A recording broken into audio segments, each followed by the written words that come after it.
Welcome back to Game 4 in this best of 5 series. We are in the round of 8 and I've said that each and every match so far, so you should know that by now.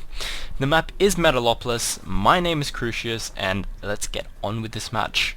In the top corner we have OneHand spawning as our purple Zerg versus our blue Terran spawning in the center-ish position, Brockemon. Now, they are in adjacent bases again, so the Zerg is going to be doing that nifty Overlord trick where he does bring the Overlord in just outside of the view of the command center, but because Overlords do have a greater range than buildings, he is going to see that before the Terran is able to spot him. So the Zerg is going to have the positional advantage yet again. He is going to know where the Terran is before the Terran knows where he is.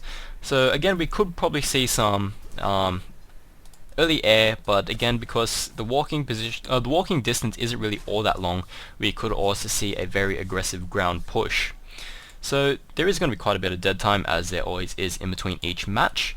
So I'll spend a bit of time talking about Game 3, so again, if you don't want spoilers, pause this video, go watch Game 3, but then again, if you're here without watching Game 3, you're doing it wrong. Just saying. In Game 3, we did see the Terran put on some quite aggressive early pressure that did put Zerg at an economic disadvantage from the very start. From that point on, the Terran did just pull ahead and use his advantage, made it even bigger, and basically overwhelmed the Zerg with his maxed out mech army at the very end.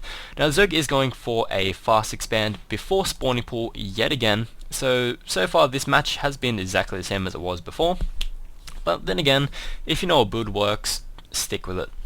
We do see Brockemon walling in with his standard 2 supply depot and barracks. The supply depot will come in a second. We do see 1 gas for the Terran, so probably not going to be going for any early air, as usually you need 2 Vespene geysers in order to go for early air. And at the moment we just see Brockemon getting his command center up. No, orbital command center up. Orbital command. Yeah, you can tell I don't play Terran.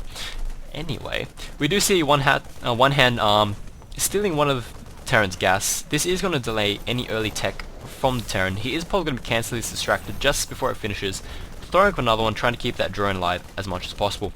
Because the distractors only cost 25 minerals, you're not going to lose all that much by cancelling and rebuilding, since you only lose 25%. Now OneHand does get a spawning pull up. I think that was before his gas, so we're probably not going to see any early speedlings come out. His expansion does finish. Now this is the second extractor, but since there are 3 marines up, if OneHand does decide to rebuild, he is going to lose that drone pretty quickly, and that is going to get taken out any second. Just waiting for it, and gone. Now we do see a factory get thrown up for the Terran. We also see a second barracks, so we're probably going to be seeing some Hellion aggression yet again, but this time it's going to be complemented with a few more marines. Usually Brockemon chooses to go for, say, 1 factory, 1 barracks, and then throw on additional factories afterwards, but this time we do see it's 2 barracks and 1 factory. He is going to change with the reactor instead of a tech lab this time, so we're not going to be seeing any blue flames, we're just going to be seeing some standard Hellion aggression.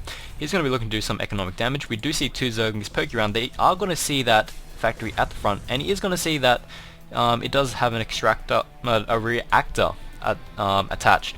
So he doesn't really have to worry about blue flames, but he does have to worry about a large number of Hellions inside his base. He's throwing up a spine crawler just in case, since he knows that Brockemon does like to go for the early Hellion aggression. We do see a marine patrolling up and down this. He is spotting for any air aggression, as well as Overlord drops, but it is pretty early for air or Overlord drops, so he will be safe for quite a while, and obviously the Zerg isn't going for any early air pressure, so the Terran is going to be pretty safe at the moment. He does have Hellions on the field. They are going to be looking to do some aggression.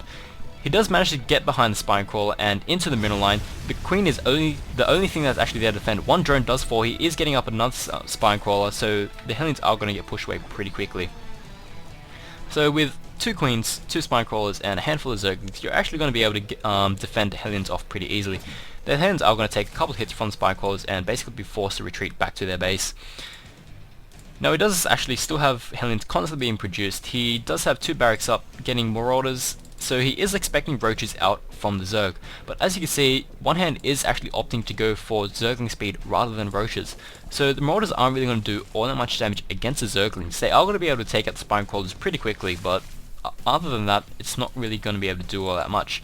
Now, we have seen Brockemon do this before, and if I am correct, things are going to get pretty exciting as well as pretty risky. Now the Marauders do run out. Zerg is just continuing to macro up, getting some more drones, and also getting a Baneling's Nest. And look what we have here. Brockemon is taking all his SCVs off the line, so this is basically going to be an all-in from the Terran. He is going to be using these SCVs to basically tank all the damage from either the Spine Crawlers, Roaches, Zerglings, and then he's going to run the Marauders and Hellions in behind them to do as much damage as he can. He does have an extra 2 Hellions reinforcing, and now this is basically going to be an really risky all-in from the Terran. The Hellions are actually in front, which the Terran doesn't want. He wants his SCVs in front, trying to tank as much damage as possible. Once Spinecrawler does fall, he is trying to go for the second. The Marauders actually attacking the hatchery instead of the Spinecrawler, so he is going to lose an extra couple units that he probably shouldn't have. He really needs to get these other units into the battle as well, because once all these units engage, Terran is going to be in a bit of trouble. He does manage to get the ACVs out just in time as the drones and Zerglings and Queens manage to get a surround on his units. So he is going to save most of these SCVs, so he isn't going to be at that much of an economic loss, but of course he is going to be at a slight economic loss since he did pull off many SCVs for a short period of time. So they are going to return to base to start mining, and Zerg is actually looking for a slight counterattack.